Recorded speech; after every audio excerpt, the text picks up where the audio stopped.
In summer, gold was the flesh of the gods, a reminder that something beyond humanity endured. In Egypt, it was the skin of eternity, wrapped around pharaohs so they could outlast death. In Greece, it symbolized divine order, the balance between chaos and form. In Vedic India, gold represented purity of consciousness. In Taoist thought, it was not the metal that mattered, but the transformation. It symbolized the refinement of the self. In monastic traditions, gold became a paradox. Both time you begin in the quiet, not silence, but the kind of stillness that listens back.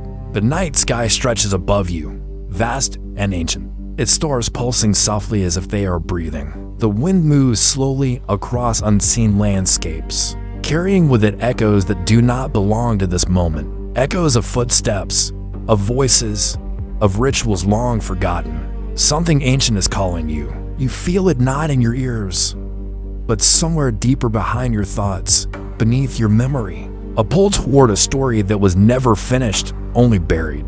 A story of cities that shimmered like suns against the earth, kingdoms that rose with purpose and fell without farewell. You sense that this knowledge was never meant to be loud. It was meant to wait. You lift your awareness toward the stars, and you feel the question forming before words exist for it. If gold was only a metal, why did entire civilizations vanish while chasing it? If cities of gold were only myths, why do their shadows still move through history? The wind slows, as if inviting you closer. For centuries, explorers believed the Americas were empty before conquest, wild, untouched, a land waiting to be claimed. And yet, beneath jungles, rivers, and soil, something else has always been there. Cities, roads, systems, memories. You feel a quiet discomfort settle in your chest, because part of you already knows this. You have always known that a continent does not exist without story. That land does not shape itself alone. That silence often hides complexity rather than absence.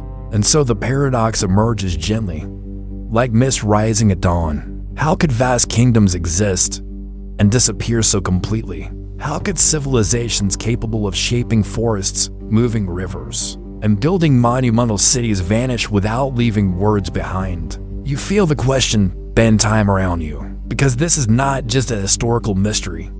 It is a psychological one. You step forward, and the world begins to change. The air grows warm and heavy, rich with the scent of wet earth and flowering plants. Light filters through dense canopies, scattering gold across leaves that shimmer as if they remember something precious. The landscape breathes slowly, rhythmically, like a living organism. This is not wilderness. This is a designed world. You feel it in the way the land curves gently, how rivers follow deliberate paths, how the forest floor opens and closes with intention. You are walking through a place that was shaped, guided by hands that understood time differently than you do.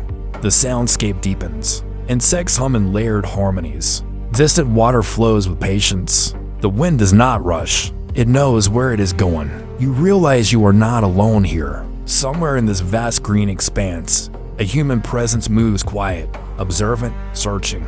Not a conqueror, not a king, but a seeker. This presence becomes clear to you now. Their name does not matter. Names change. Stories remain. They carry doubt, because doubt is the companion of discovery. They carry curiosity, because curiosity is older than fear. They carry struggle, because transformation is never gentle. And they carry within them the same question that brought you here. What was lost? You feel yourself mirrored in them. Their pauses feel like your own. Their searching feels familiar, because this journey is not only about uncovering ancient cities. It is about understanding why the human mind has always been drawn to legends of gold. Gold is not just a metal. Gold is a symbol. Across civilizations, gold represented permanence in an impermanent world. Light captured in solid form, something that did not rust, decay, or disappear easily. In a universe defined by change, gold felt eternal. And so humans followed it, not because they were greedy, but because they were afraid of forgetting. You feel this truth resonate quietly inside you, mutation and enlightenment. depending on how it was understood. And in the Americas, gold carried a different meaning entirely. Not ownership, but balance. You feel the weight of this difference settle into you. The lost kingdoms of the Americas did not worship gold as something to be extracted and possessed. They understood it as a material that reflected the sun, the cycles of nature, the harmony between earth and sky. Gold was not the center of their civilizations. Their cities were. Their systems were. Their understanding of the mind, the land, and time itself. And yet, when outsiders arrived, they saw only the shimmer, only the surface, only the myth. They missed the intelligence encoded beneath. You begin to sense how this misunderstanding became catastrophic, because when one culture sees gold as symbol and another sees it as currency, a fracture opens in reality itself. You feel the quiet conflict beginning to form inside the seeker, inside the civilizations, inside history. It is not loud. It is not violent yet. It is a storm building beneath still water. You move deeper into the story, and the land begins to reveal itself more clearly. You sense vast urban centers hidden beneath. Forests, roads that stretch farther than imagination allows. Agricultural systems designed not to dominate nature, but to collaborate with it. Populations large enough to rival the greatest cities of the old world, yet absent from most modern histories. This realization does not arrive with shock. It arrives with calm, because deep down, you recognize the pattern. Human history does this often. It erases what does not fit the story it wants to tell, and the mind does the same. You feel a quiet connection forming between ancient cities and modern psychology, between lost kingdoms and forgotten parts of yourself. Just as forests reclaimed stone, habits reclaim memory. Just as rivers shifted, neural pathways adapt. Just as civilizations vanish without collapse, identity is dissolved quietly when no longer reinforced. You begin to understand that this documentary is not only about the past. It is about how easily complexity is forgotten when it is not written down.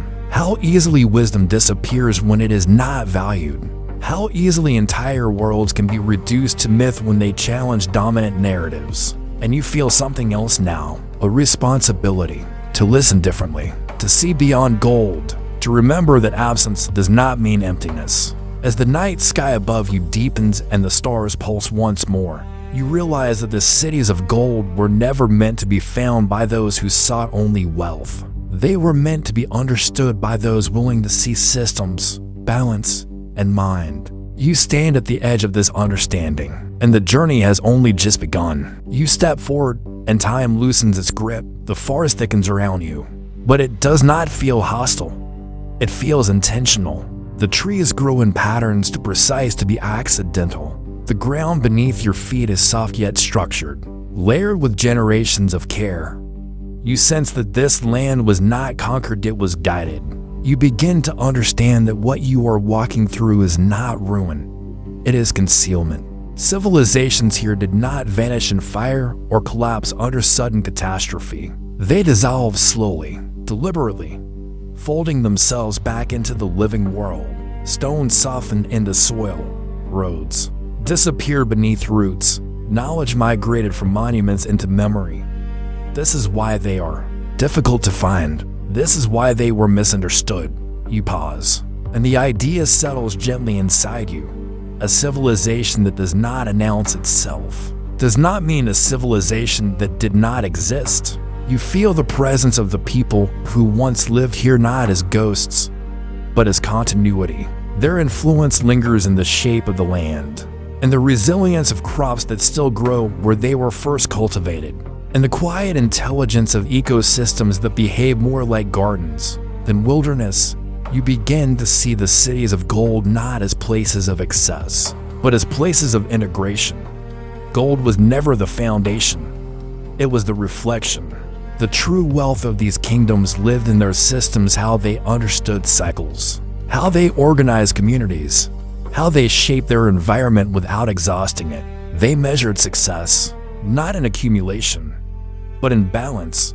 This realization moves something inside you, because modern minds are trained to look for spectacle, for collapse, for ruins that shout their importance. But these cities whisper, and whispers require patience. As you continue, you sense the symbolic figure walking beside you, the seeker whose presence mirrors your own. Their inner world begins to surface more clearly now. They feel a quiet tension growing within them, a conflict between what they were taught and what they are beginning to see, between the simplicity of familiar narratives and the complexity unfolding. Before their awareness, you recognize this feeling. It is the discomfort that comes when knowledge expands faster than certainty.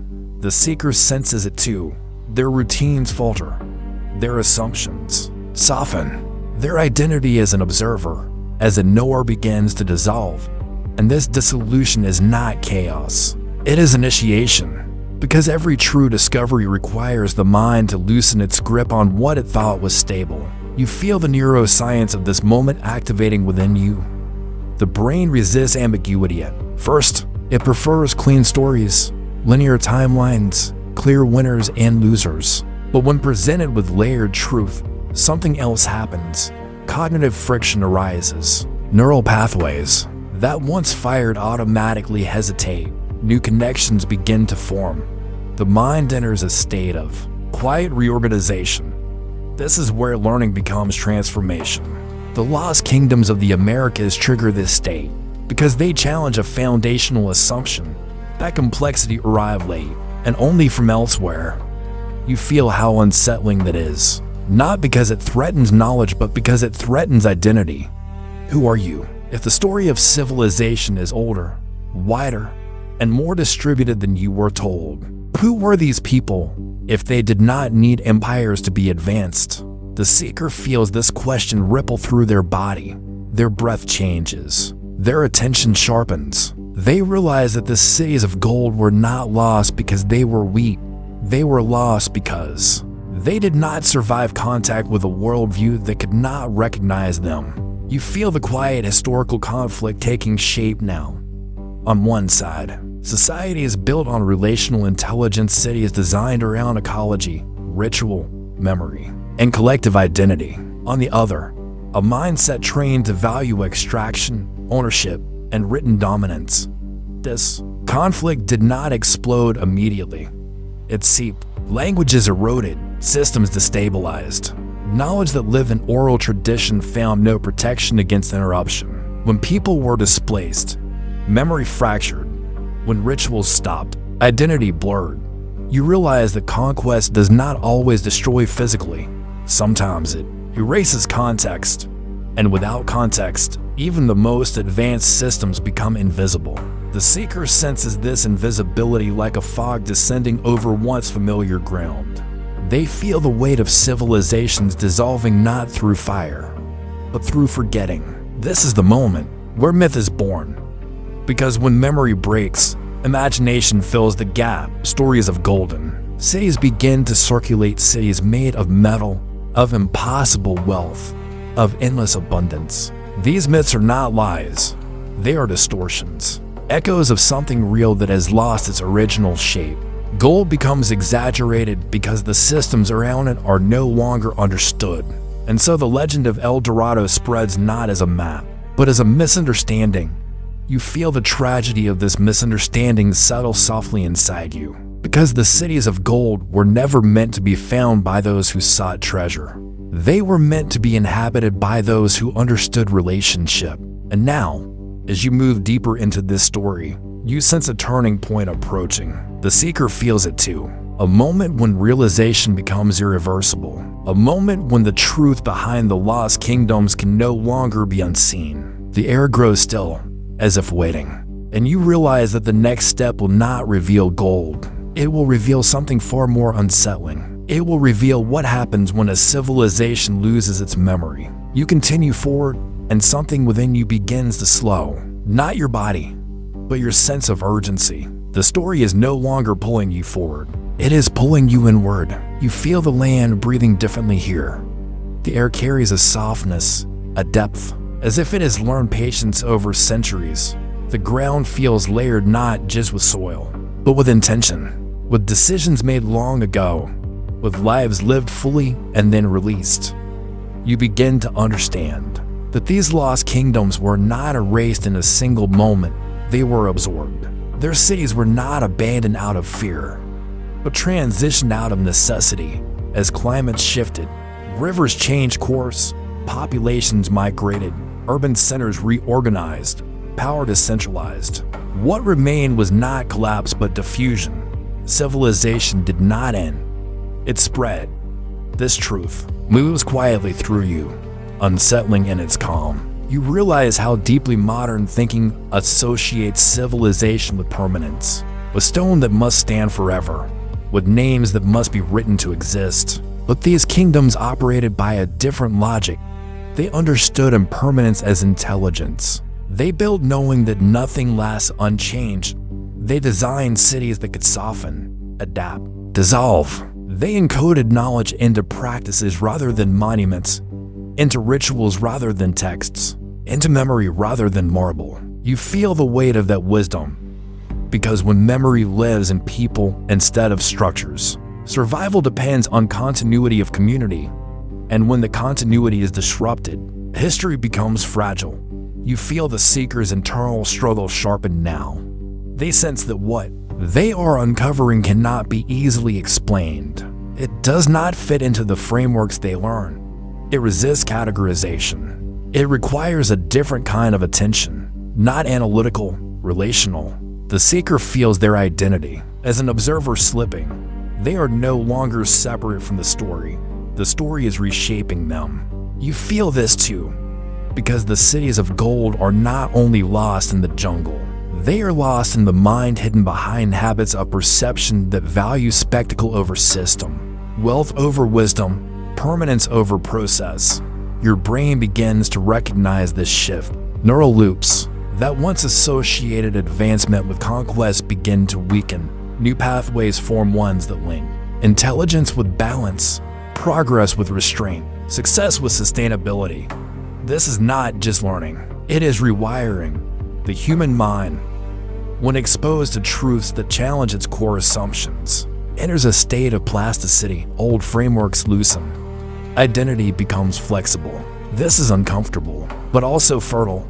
You feel that fertility now, and within it, a deeper realization surfaces. The lost kingdoms were not naive.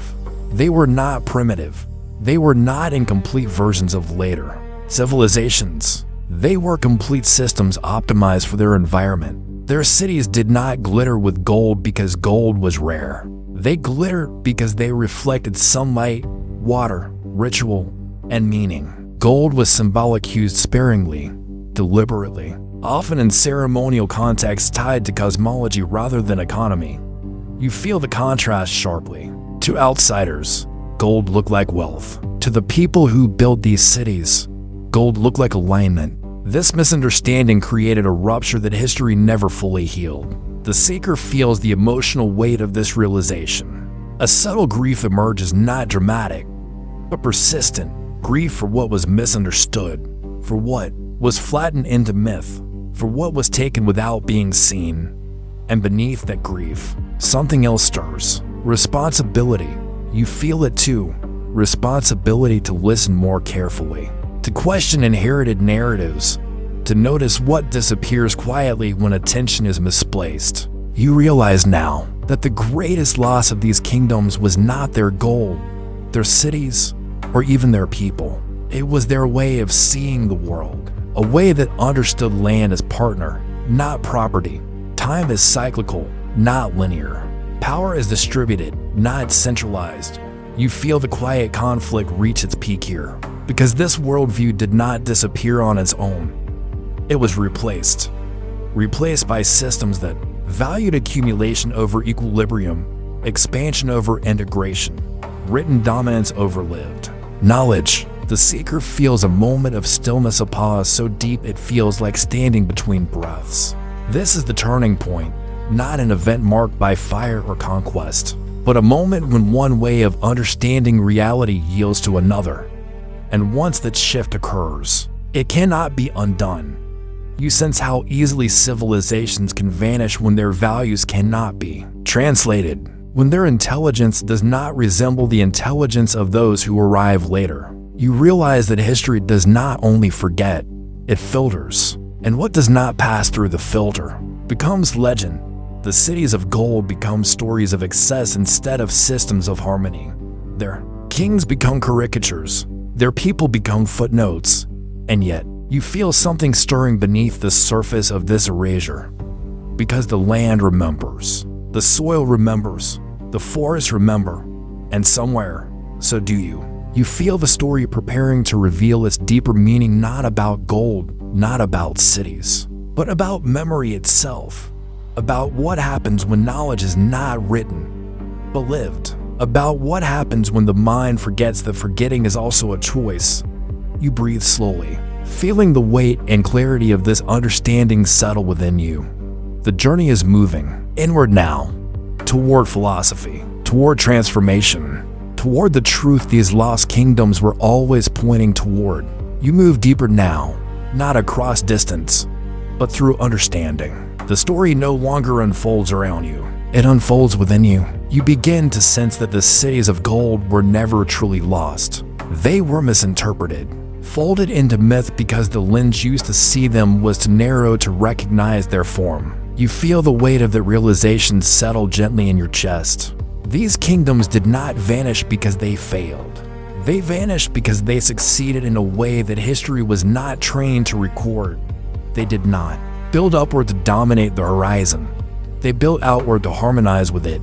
They did not carve their power in the stone to outlast time. They wove it into cycles, rituals, and relationships that assumed change was inevitable. You feel how radical that assumption is. To accept impermanence as a foundation requires a different psychology. It requires the mind to release its obsession with control and permanence. It requires trust not in monuments, but in continuity. The people of these cities trusted that knowledge would survive not because it was fixed, but because it was practiced. They trusted that identity could change without being lost. They trusted that memory could live in rhythm rather than record. You feel the calm intelligence of that worldview moving through you. Modern neuroscience gives you a way to name this intuition. The brain is not a storage device. It is a living system. Memory is not a static archive. It is reconstructed every time it is recalled. Identity is not fixed. It is continuously rewritten. Through experience, these ancient civilizations understood this instinctively. They designed societies that mirrored the architecture of the mind, flexible, adaptive, resilient. Their cities behaved like neural networks, distributed, interconnected, capable of reorganization when disrupted. You feel a quiet awe at the elegance of this parallel. When one part of the system weakened, others compensated. When environments changed, practices evolved. There was no single point of failure. This is why their disappearance feels so subtle. They did not collapse. They transformed. And yet, transformation without recognition looks like disappearance. You feel the seeker's internal conflict resolve into clarity. They no longer search for golden walls or sunlit towers. They search for patterns, subtle alignments between land, culture, and consciousness, and in doing so, they begin to understand something essential. The cities of gold were not places you could conquer. They were states of relationship. You pause here, letting the truth unfold slowly. Gold, in these kingdoms, symbolized something refined, not extracted. It represented the alignment of human intention with natural cycles. It was used to reflect light, to honor transitions, to mark thresholds between world's birth, death, renewal. It was never meant to be hoarded. And this is where the deepest conflict emerges.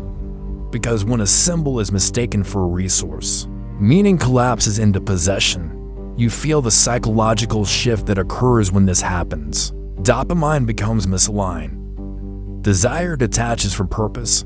The mind begins to chase sensation rather than understanding.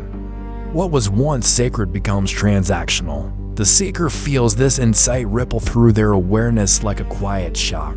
They realize that the tragedy of the lost kingdoms is not only historical, it is ongoing. Every time a system of wisdom is reduced to profit, something ancient disappears again. Every time complexity is simplified for convenience. Another city fades into myth every time balance is sacrificed for speed. Memory erodes. You feel the quiet intensity of this realization not as guilt, but as responsibility. Because you understand now that the story of the cities of gold is not finished. It continues wherever humans forget how to see, but it also continues wherever humans remember. You sense the land responding to this awareness. The forest does not feel distant anymore. It feels communicative, alive with intelligence that does not demand recognition but responds to it. You feel a shift inside you, a subtle recalibration. Your attention slows. Your perception widens. You begin to notice what does not announce itself. This is the transformation the lost kingdoms were designed to teach, not conquest, not wealth, but attunement.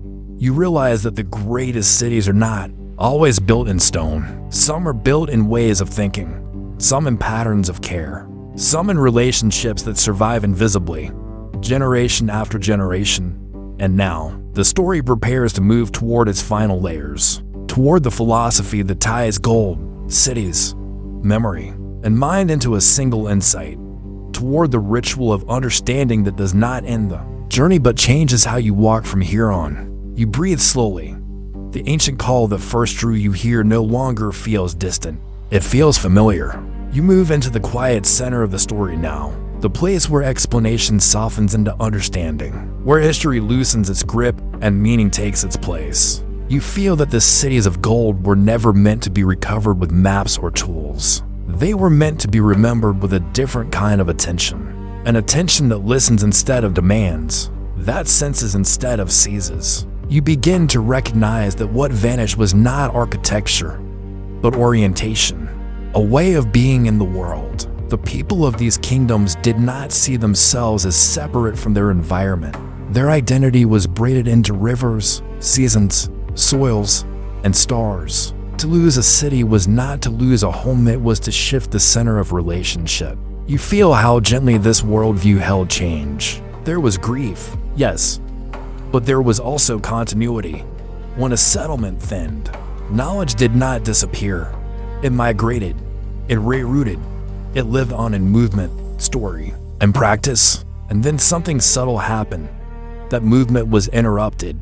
You feel the interruption light, a quiet snap inside the narrative, not violent, not immediate, but decisive. Displacement broke the rhythm that carried memory forward. Oral traditions fractured when communities were scattered. Rituals lost their context. Systems that required shared participation could no longer function as design. And so the cities of gold did not fall. They fell out of synchronization. You feel the psychological echo of this loss. Because the mind works the same way. Memory depends on repetition. Identity depends on continuity. When patterns are disrupted, the mind fills the gaps with symbols. Gold became such a symbol. What once represented harmony became a projection of desire. What once reflected the sun became something to be claimed. What once marked balance became a measure of power. You feel how easily this shift happens not just in history, but inside you. The brain seeks certainty. When meaning becomes unstable, it latches onto what can be counted, weighed, owned. This is not greed. It is fear. Fear of impermanence, fear of forgetting, fear of losing orientation in a changing world. The lost kingdoms understood this fear long before. It had a name. They designed societies to soothe it not by denying change, but by integrating it. Their cities taught the mind how to remain coherent while evolving. Their rituals reinforced identity without freezing it. Their symbols reminded people that value was relational, not extractive. You feel the depth of this intelligence now, and you realize that the cities of gold were not destroyed by outsiders alone. They were undone by a mismatch of consciousness. One worldview could not perceive the other, and what cannot be perceived is often dismissed as myth. You feel the seeker reach a moment of stillness, a realization so complete it requires no reaction. They understand now that history is not a record of what happened. It is a record of what was noticed, Everything else waits quietly beneath the surface. This insight moves through you like a deep exhale, because you begin to see your own world differently. You notice how many systems today prioritize speed over coherence, accumulation over relationship, visibility over depth. You sense how often meaning dissolves when attention is misaligned, and you understand that the story of the cities of gold is not a warning about the past. It is a mirror held up to the present. You feel the invitation embedded in this realization, an invitation to slow your perception, to value what does not announce itself, to recognize intelligence that looks like balance rather than brilliance. This is the transformation the story has been guiding you toward all along. Not knowledge, orientation. You begin to feel calm not because the mystery has been solved, but because it no longer needs to be. The cities of gold do not need to be found. They need to be remembered in how you live. And as this understanding settles into you, the story prepares to close not with an ending, but with a quiet ritual, a final movement and word, a return. You arrive at the end without feeling that anything has ended. The story settles instead like dust after a long journey into a shape that finally makes sense. You realize now that the cities of gold were never meant to endure as objects. They were meant to endure as principles, as ways of orienting the human mind within the vastness of time. They were not lost because they failed to protect themselves. They were lost because they trusted continuity more than permanence, and permanence, you understand now, is not how life survives. You feel the final truth rising gently inside you, not as a revelation, but as a recognition. The greatest civilizations are not the ones that leave the most visible ruins. They are the ones that leave the deepest patterns. Patterns in how land is treated, patterns in how memory is carried, patterns in how identity adapts without breaking. The cities of gold were such civilizations. They taught that value is not stored, it is circulated. That wealth is not extracted, it is balanced.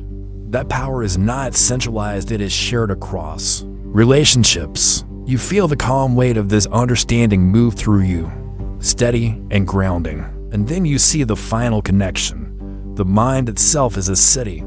Its pathways are roads. Its memories are structures. Its habits are systems of energy flow. Its beliefs are monuments, some useful, some obsolete. When a belief no longer serves balance, it must be allowed to dissolve. When a habit no longer fits the environment, it must be transformed. When an identity no longer reflects truth, it must be released. This is not loss. This is intelligence. The lost kingdoms of America practice this intelligence collectively. They allow forms to change so essence could remain.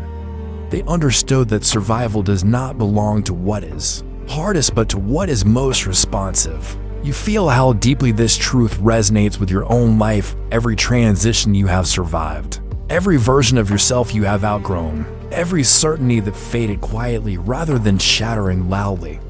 These were not failures. They were cities returning to forest.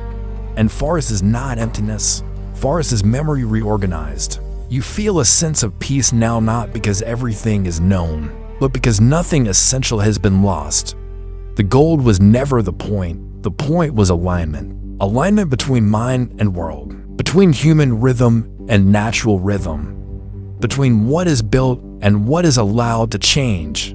You carry this alignment with you now, not as information, but as orientation. And so the story closes the way it began, in quiet.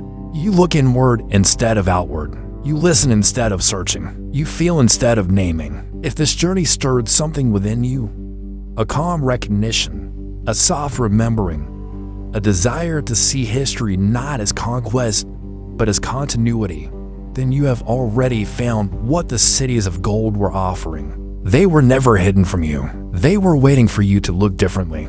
And as you rest in this understanding, the final invitation emerges not as instruction, but as presence. Reflect on what you have forgotten that once brought balance. Notice what in your life glitters loudly but offers little depth. Protect what moves quietly but sustains everything. And if you choose to walk this path again, through other lost worlds, other forgotten systems, other quiet truths, you are welcome here. not as a follower, but as a fellow seeker. Until the next journey, may your mind be calm and your history deep.